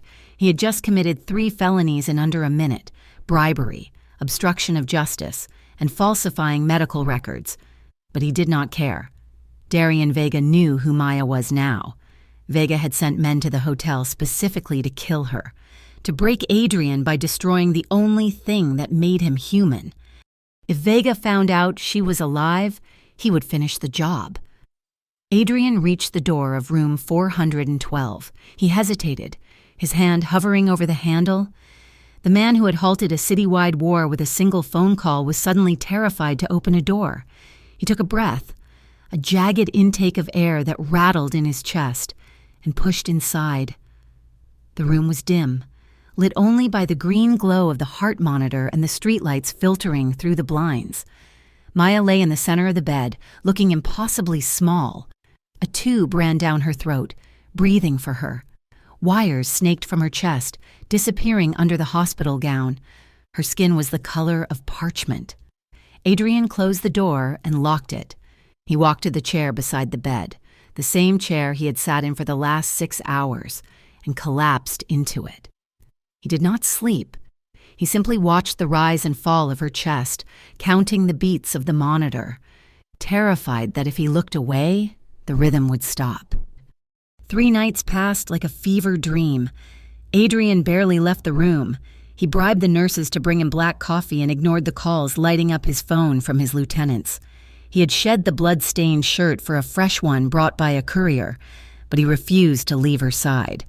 It was the middle of the 3rd night when the silence broke, not with noise, but with a confession. Adrian sat leaning forward, his elbows on his knees, his hands clasped together. His suit jacket was draped over the back of the chair, his sleeves rolled up to reveal the dark ink on his forearms. He reached out and took Maya's limp hand, his thumb tracing the blue veins on her wrist. "I never told you about the first time I saw a man die." He whispered to the unconscious room. The heart monitor beeped a steady, rhythmic accompaniment to his voice. "I was 8 years old. My father took me to the docks. He said I needed to learn how the world worked. He said mercy was a luxury we could not afford." Adrian looked at Maya's face, peaceful and still in her medically induced sleep. "I believed him for 30 years. Maya, I built a fortress out of bones and money because I thought that was the only way to be safe. I thought if I was the scariest thing in the dark could not hurt me." He squeezed her hand gently, careful of the IV line taped to the back of her hand. "Then you walked into my office with a feather duster and a terrifying amount of courage. You broke a glass and looked at me like I was going to hit you. And when I didn't, you looked at me like I was a puzzle you wanted to solve." He leaned closer, his voice cracking. "You make me feel like there is something left in me that is not rot. You make me feel like I could be just a man, not a kingpin, not a monster, just a man who wants to sit in a kitchen and drink water with you." He stood up slowly. The motion was stiff. His body was aching from sleeping in a chair, but he didn't feel it. He reached out with a trembling hand and brushed a strand of dark hair away from her forehead. His fingers lingered on her skin, tracing the line of her jaw, marveling at the warmth of her. He leaned down and pressed his lips to her forehead. It was a chaste, holy contact, a seal of protection. "If you wake up," he whispered against her skin, "I will burn this world down before I let it touch you again. I will tear it apart, brick by brick, until there is nothing left but us. Just stay with me, please." While Adrian held his vigil in the sterile safety of the hospital room, the wolves were circling outside, in the underground parking garage of the hospital, 2 levels below where Maya lay. A black sedan idled in the shadows. Luca sat in the driver's seat, the glow of a cigarette illuminating his sharp, worried features. The passenger door opened, and Russo, one of the older captains, slid inside. He smelled of rain and cheap cologne. "He is still up there?" Russo asked, his voice gravelly. "He has not left the room in 72 hours, Luca replied, exhaling a plume of smoke. "He has private security on the door. He's paying them out of his personal accounts, not the syndicate fund. This is bad. Luca?" Russo shook his head. "Vega is regrouping. He knows Adrian called a ceasefire. He thinks Adrian is weak, and if the streets think Adrian is weak, the wolves will come to eat." "He stopped the war for her," Luca said, gripping the steering wheel. "We had the advantage. We could have ended Vega that night, but he called it off because she was bleeding in his lap." Russo looked at Luca, his eyes dark in the gloom. "The girl is a liability, as long as she breathes. Adrian is compromised. He's not thinking like a boss. He's thinking like a desperate man in love." "I know," Luca said softly. "We need him back. Luca, the real Adrian, the one who would burn a city block to send a message. If we do not get him back, we're all dead." Luca flicked his cigarette out the window. The cherry sparked on the concrete floor before dying out. "What are you suggesting?" Luca asked, though he already knew. "If she dies from her injuries—" "It is a tragedy," Russo said with a shrug, "but tragedies make men angry, and we need an angry Adrian Cole right now. I will handle it." Luca lied. He wouldn't kill her. Not yet. But he knew Russo was right about one thing. Maya Ellis had to be removed from the equation, for her sake and for theirs. Pain was the first thing Maya knew. It was a heavy, dull throb in her chest, radiating outward with every beat of her heart. She tried to take a deep breath, but her lungs felt tight. Restricted, she groaned, a low, ragged sound. "Maya?" The voice came from a great distance. It was familiar. It was safe. She forced her eyes open. The light was blinding at first, a blur of white and gray. Slowly, the shapes resolved, a ceiling tile, a silver rail. A face. Adrian. He was leaning over her, his face pale and drawn, heavy shadows under his eyes. He looked like he hadn't slept in a week. "Maya," he breathed. He scrambled up from the chair, his movements frantic. He reached for the button to call the nurse, but stopped when her fingers twitched against the sheets. "Adrian," she whispered. Her voice was a wreck, a dry rasp that hurt her throat. His eyes flew wide, relief flooding his features so intensely it looked like physical pain. He grabbed her hand, bringing it to his lips, closing his eyes as he pressed a kiss to her knuckles. "You came back," he choked out. "Thank God, you came back to me." "Water," she crooned. He moved instantly. He poured a cup of water and held the straw to her lips, supporting her head with a gentleness that made her want to cry. She drank greedily, the cool liquid soothing the fire in her throat. "Slowly," he said. She finished and let her head fall back onto the pillow. The memories were coming back now. "The kitchen, the gunman, the vase, the shot. You saved me," she whispered, looking at him. "No," Adrian said fiercely, shaking his head. "I almost got you killed. There is a difference." He sat on the edge of the bed, careful not to jostle the mattress. He was still holding her hand, refusing to let go, as if he needed the tactile proof that she was alive. Maya looked at him. Really looked at him. The arrogance was gone. The cold, untouchable mask of the mafia boss had shattered, leaving behind a man who looked terrified and deeply in love. She remembered the way he had looked at her in the elevator, the way he had begged her to stay awake. "You stopped it, didn't you?" she asked softly. "The shooting. I heard you. Before I passed out, you told them to stop." Adrian looked down at their joined hands. "Yes. You could have lost everything," Maya said. "Your territory, your reputation. I did not care, Adrian said, looking up. His eyes were burning. I only cared about getting that ambulance to the door. I would have surrendered the whole city if it meant keeping your heart beating. Tears welled in Maya's eyes. They spilled over, hot and fast, rolling down her temples into her hair. The magnitude of what he had done crashed into her. He had paused a war for a hotel maid. Adrian reached out. With his thumb, he gently wiped the tears from her cheeks. His touch was reverent. "Don't cry," he whispered. "Please don't cry. I can't handle you in pain." Maya reached up. Her arm felt heavy, like lead, but she forced it to move. Her fingers curled around the back of his neck, pulling him down. "Come here," she whispered.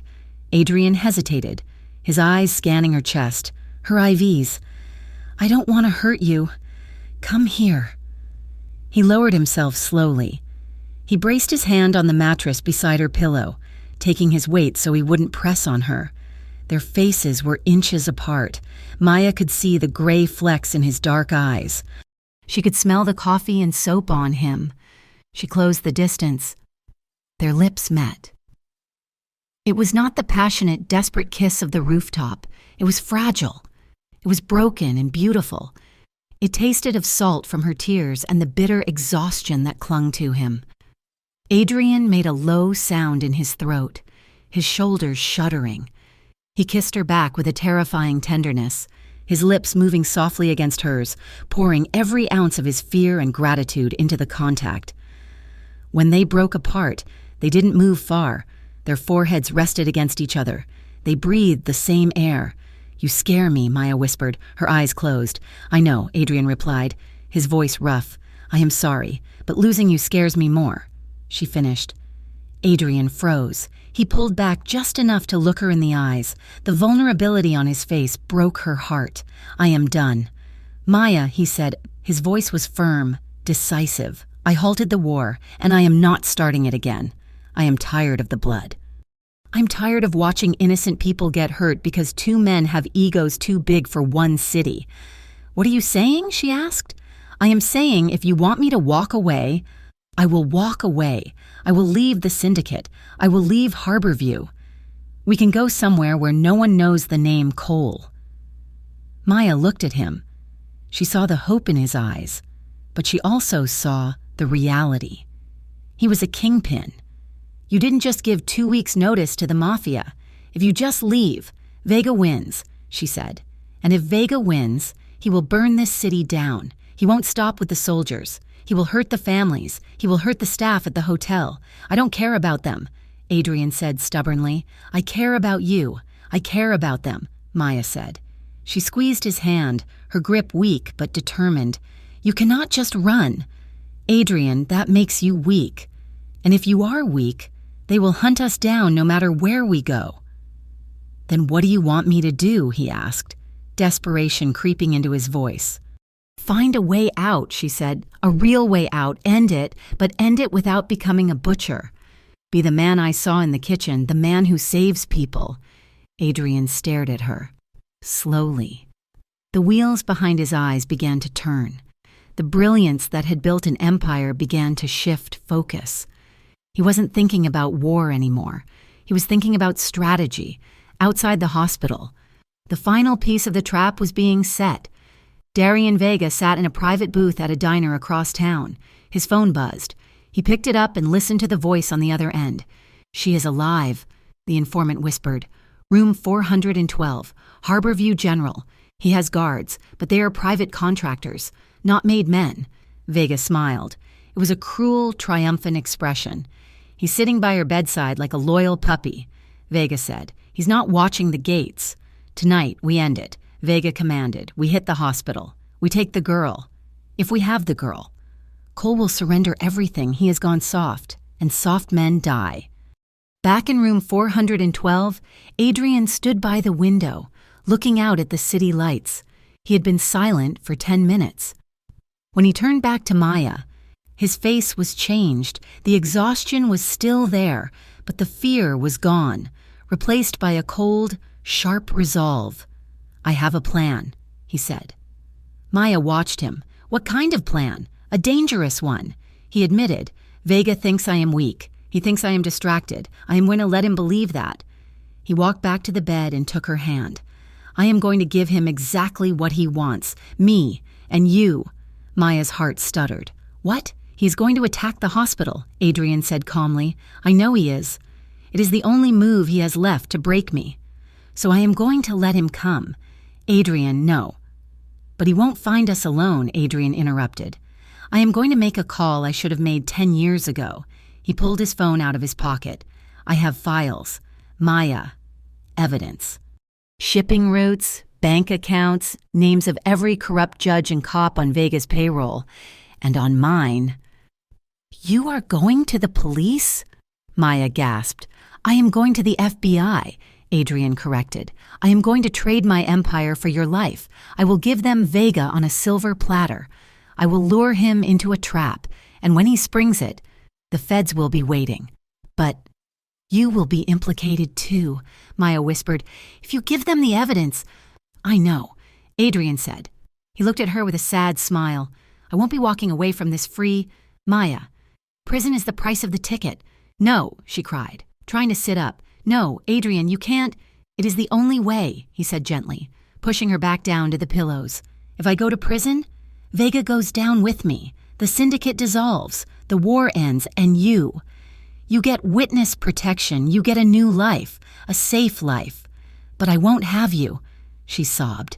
You will be alive, Adrian said fiercely. That is enough for me. He leaned down and kissed her forehead again. I have to go. I have to set the stage. I have to make sure Vega takes the bait. He straightened up and buttoned his jacket.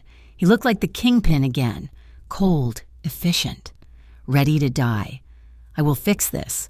Maya, he promised, I will make sure you never have to look over your shoulder again. He walked to the door. Adrian, she called out, her voice breaking. He stopped. He looked back at her one last time. He etched her face into his memory, the bandage on her chest, the tears in her eyes, the love that he didn't deserve. Stay awake for me, he whispered. Then he opened the door and walked out. Maya watched the heavy door swing shut. The click of the latch sounded like the final nail in a coffin. She lay back against the pillows, staring at the empty chair where his jacket had been, and a cold, terrible feeling settled in her gut. He was walking into a fire, and she wasn't sure he intended to walk back out. The shipyard was a graveyard of industry. Rusted shipping containers were stacked like the bones of dead giants, casting long, jagged shadows under the harsh glare of the floodlights. The air smelled of brine, diesel, and impending violence. Adrian Cole stood in the center of the clearing, his hands deep in the pockets of his wool coat. He was alone, or so it appeared. In reality, 20 of his best men were hidden in the maze of containers, waiting for a signal that would never come. Adrian checked his watch. It was midnight. At this exact moment, a secure server in a basement 3 miles away was completing an upload. 10 years of ledgers, shipping manifests, bank routing numbers, recordings of bribes accepted by city councilmen and police captains. It was a suicide note for his empire, and a death warrant for Darian Vega. The gravel crunched behind him. Adrian did not turn. You sold us out. The voice was tight with betrayal. Luca stepped into the light, his gun drawn, but pointed at the ground. His face was pale, sweat beading on his forehead despite the chill in the air. I did what I had to do, Adrian said, turning slowly. You sent the files to the feds. Luca spat, shaking his head. I saw the transmission log on the encrypted server. You gave them everything. Adrian, the routes, the accounts. You gave them us. I gave them Vega, Adrian corrected calmly. And I gave them myself. Why? Luca roared, his voice cracking. For a hotel maid? For a girl who cleans toilets? For the only person who ever looked at me and saw a human being? Adrian replied. His voice was not loud, but it carried the weight of a final judgment. He took a step toward his oldest friend. It has to end. Luca, look around you. We are burning the city down. We killed a barista last week. We almost killed a dozen families in that apartment block. If we do not stop it now, there will be nothing left to rule but a cemetery. Luca raised the gun slightly. His hand was shaking. You are a traitor. The other lieutenants, they will kill you for this. Let them try, Adrian said. But listen to me. The FBI is 10 minutes away. They are coming for Vega. They are coming for me. If you walk away now, Luca, you have a chance. Go to the North safe house. Take the cash in the floor safe. Start over. Luca stared at him. He looked at the gun in his hand, then at the man he had followed into hell and back a dozen times. The conflict raged behind his eyes, loyalty against survival. Finally, with a curse. Luca lowered the weapon. He shoved it into his holster. You are a fool. Adrian, Luca whispered, but you are my brother. He turned to leave, pausing only once. Russo knows. He warned. He's not leaving. He's waiting for the shooting to start so he can put a bullet in your back. Watch your six. Luca disappeared into the shadows just as the headlights swept across the yard. 3 black SUVs rolled into the clearing, tires crunching on the gravel. They formed a phalanx, doors opening in unison. Darian Vega stepped out of the center vehicle. He looked immaculate in a white suit, a stark contrast to the grime of the shipyard. He smiled, spreading his arms wide. Adrian, he called out, I hear we are redrawing the map tonight. We are, Adrian said, standing his ground. Vega walked forward, his men fanning out behind him with military precision. He stopped 10 feet away, his smile not reaching his dead, shark-like eyes. He looked tired. Adrian, being a hero is exhausting work, isn't it? I am done with the games. Darian, Adrian said, I am offering you the west side, the docks, all of it, in exchange. The war ends tonight. Vega laughed. It was a dry, rattling sound. You are offering me what I have already taken. He sneered. You are weak, Cole. You hesitated. And in this world, hesitation is just a slow form of suicide. Vega checked his phone, his grin widening. Besides, I do not need your permission to take what I want. I already have my prize. Adrian went still. A cold knot of dread formed in his stomach. What are you talking about? Did you really think I would come here alone? Vega asked, tilting his head. Did you think I would leave your little girlfriend unguarded? Adrian's blood ran cold. The hospital. I have a team at Harborview General right now, Vega said, checking his watch. In fact, they should be walking into room 412 right about now. The hospital corridor was quiet. The night shift nurses were at their station, drinking coffee and charting. 4 men in gray maintenance coveralls pushed a large cart down the hallway. They kept their heads down, caps pulled low. They moved with a purpose that had nothing to do with fixing a leaky pipe. Inside room 412, Maya was awake. She lay in the dark, staring at the ceiling. The pain in her chest was a dull, constant ache, but her mind was racing. Adrian had been gone for hours. She heard it then, the squeak of rubber wheels outside her door. It stopped. Then, a low murmur of voices. Check the security feed. Cut the line. Maya froze. That wasn't a nurse. That wasn't the private security guard Adrian had hired. She hadn't heard the guard greet anyone. Something was wrong. Adrenaline, sharp and cold, flooded her system, overriding the pain medicine. She sat up, gasping as the movement pulled at her stitches. She scanned the room. She was trapped. She swung her legs over the side of the bed. Her feet hit the cold linoleum. Her knees buckled, but she grabbed the bedside rail. Hauling herself up, she needed a weapon. She looked around frantically. A plastic pitcher, a tray of food. Useless. Her eyes landed on the IV stand. It was heavy chrome, on wheels. She grabbed it. She disconnected the tube from her arm, blood welling up at the puncture site, but she didn't care. She dragged the stand toward the door, her breath coming in shallow, terrified gasps. She shoved the heavy recliner chair across the floor. It scraped loudly. Outside, the voices stopped. She knows, a voice hissed. Breaching, the shipyard exploded. Adrian didn't wait for Vega to finish gloating. He didn't wait for the signal. He drew his weapon and fired. The shot took one of Vega's bodyguards in the shoulder. Spinning him around, chaos erupted. Vega's men opened fire. Adrian's loyalists, hidden in the stacks, returned it. The air filled with the deafening roar of automatic weapons. Bullets sparked off the metal containers, whining like angry hornets. Adrian didn't seek cover. He ran. He sprinted toward his car, firing blindly behind him to keep heads down. He had to get to the hospital. He had to get to Maya. A bullet grazed his thigh, tearing through the fabric of his trousers, stinging like a whip crack. He stumbled but kept moving. Vega was screaming orders, taking cover behind his SUV. "Kill him! Don't let him leave!" Then, the night wailed. Sirens, dozens of them. Blue and red lights crested the hill overlooking the yard. A helicopter roared overhead, its spotlight cutting through the darkness, illuminating the battlefield in stark white relief. "Federal agents, drop your weapons!" a voice boomed from a loudspeaker. The ambush had worked, but Adrian didn't care about the victory. He dove into the driver's seat of his sedan, keying the ignition. The engine roared to life. He threw the car into reverse, tires screaming as he spun around, clipping a crate. Vega saw him leaving.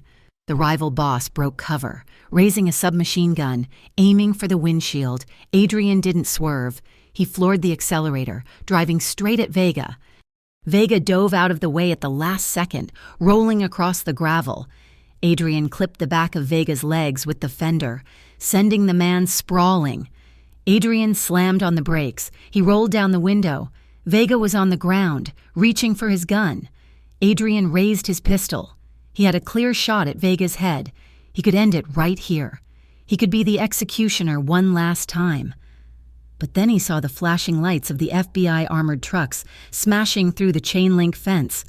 "Let them have him," Adrian whispered. He fired a single shot into Vega's shoulder, pinning him to the ground. Vega screamed, clutching the wound. Adrian floored the gas. The sedan fishtailed, spraying gravel, and roared out of the yard, weaving through the incoming police blockade. He clipped a squad car, sparks flying, metal screeching against metal.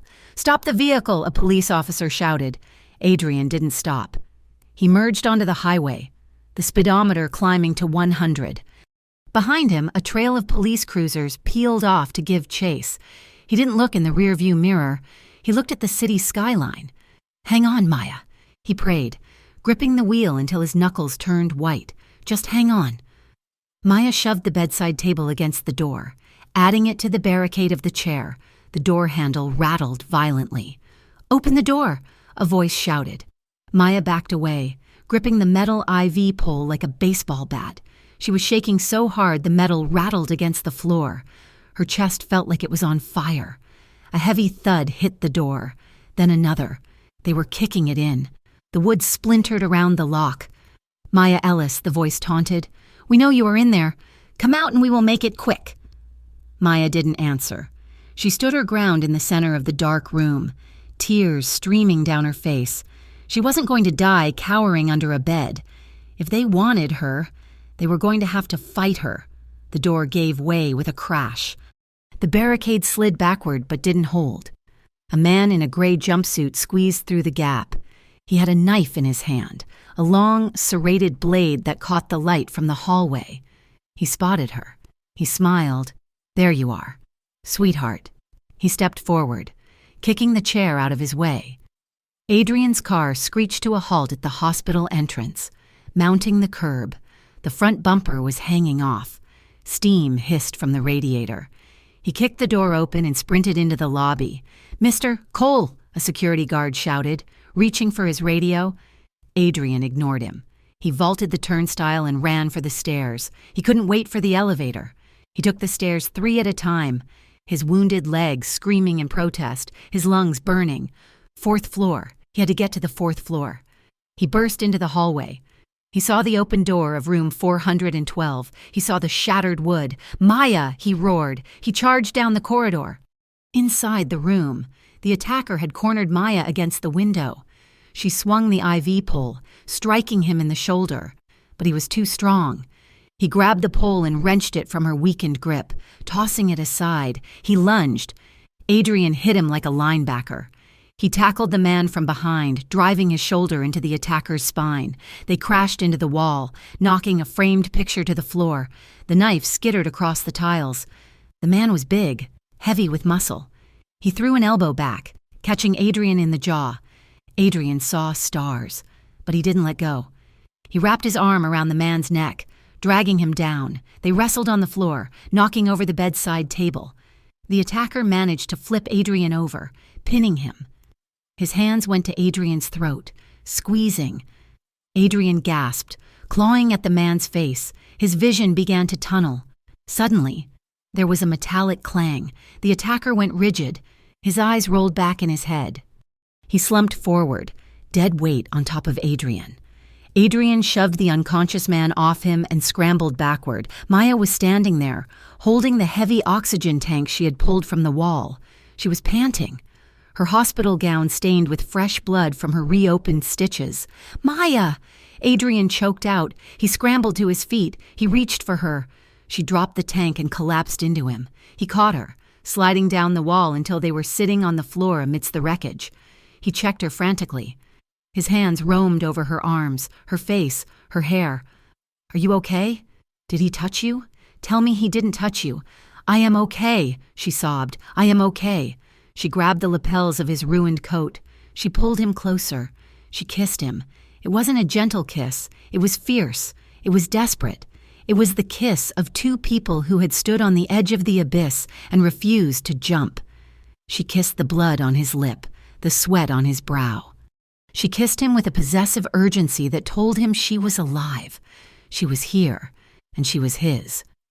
Adrian held her tight, burying his face in her neck, shaking uncontrollably. "Police! Drop your weapons!" The hallway filled with uniformed officers. Guns were drawn, flashlights blinded them. Adrian didn't reach for a weapon. He didn't try to run.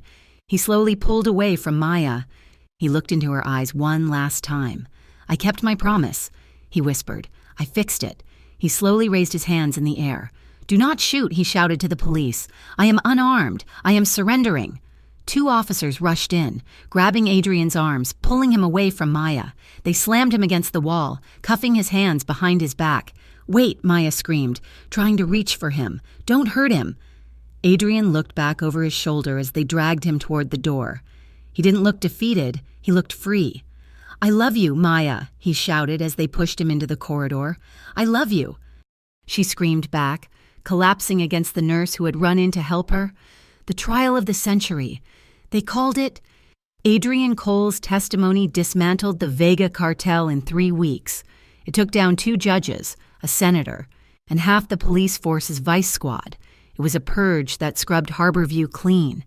Adrian pleaded guilty to racketeering and conspiracy in exchange for his cooperation and the toppling of the rival syndicate. The district attorney offered a deal, 15 years, eligible for parole in 7 and full witness protection placement for Maya Ellis. He took it without blinking. 8 months later, the coastal town of Pacifica was nothing like Harborview. It smelled of salt spray and pine trees. The pace was slow. The people were kind. Maya, now known as Elena, worked at a bed and breakfast overlooking the cliffs. She spent her days folding crisp white linens and baking muffins. But once a month, she took a long bus ride inland. The federal correctional facility was a low-security camp. There were fences, but no guard towers. She sat at a metal table in the visiting room. It was quiet. The guards stood by the doors, bored. The door on the far side opened. Adrian walked in. He was wearing a blue uniform. His hair was longer, softer. The tension that had defined his face for years was gone, replaced by a calm patience. He sat down across from her. He didn't say a word. He just reached across the table. Maya took his hands. They were rougher now, calloused from working in the prison garden. "Hi," she whispered.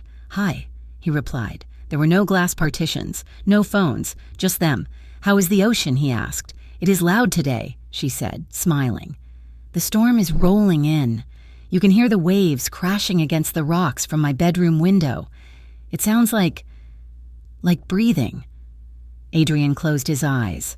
He tilted his head, imagining it, imagining the salt air, imagining her. He opened his eyes and leaned forward. Maya leaned in too. He kissed her. It was slow, reverent. A worshipful touch of lips that spoke of months of waiting and a lifetime of promises kept. His thumb brushed circles on the inside of her wrist, right over her pulse point. 4 more years, he whispered against her lips.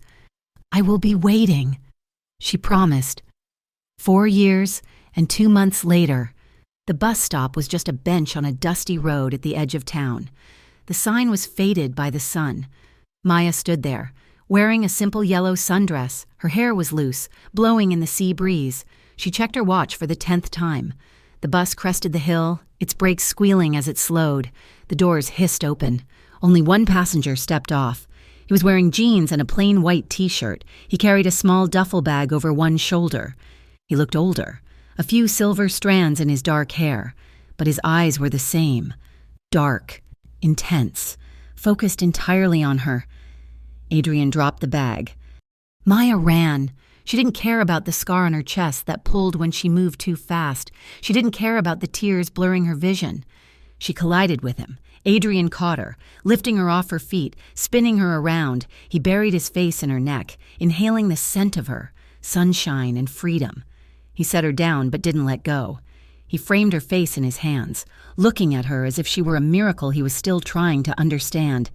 "You are here," she sobbed, laughing through the tears. "I am here," he said. He touched her forehead with his own. The world was quiet around them. No sirens, no gunshots, no war. Just the sound of the wind in the grass and the distant roar of the ocean. "I am done dreaming." "Maya," he whispered, his voice thick with emotion. "This time, I am staying awake for you, for us." Maya smiled, a radiant expression that banished the last shadows of Harborview. "Then let's go home," she said. She took his hand. He interlaced his fingers with hers, holding on tight. They turned and walked down the road together, two shadows stretching out in the afternoon sun, leaving the darkness behind them forever. Thank you so much for listening to this story. It has been an incredible journey writing the story of Adrian and Maya for you. I hope their journey from the bloody streets of Harborview to the quiet peace of the coast touched your heart. I would love to know where you are listening from today. Please leave a comment down below sharing your country or city. It is always amazing to see how far these stories travel. If you enjoyed this series, please consider subscribing to the Mafia Romance Stories channel. Your support means the world to me and helps me create more passionate, emotional stories for you to enjoy. Let me know in the comments what you thought of the ending. Did Adrian make the right choice? Until next time, stay safe and keep reading.